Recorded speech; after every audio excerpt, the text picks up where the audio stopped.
Adilakshmi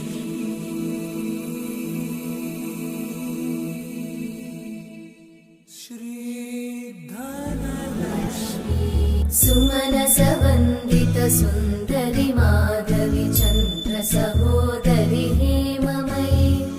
मुनिगणवन्दित मोक्षप्रदायिनि मञ्जुळवासिनि वेदनुते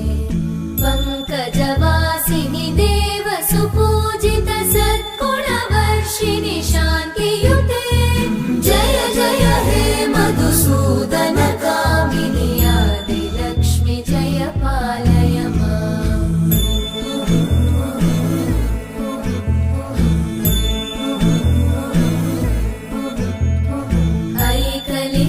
ऐकलिकल्मषनाशिनि Kamini वैदिकरूपिणि वेदमये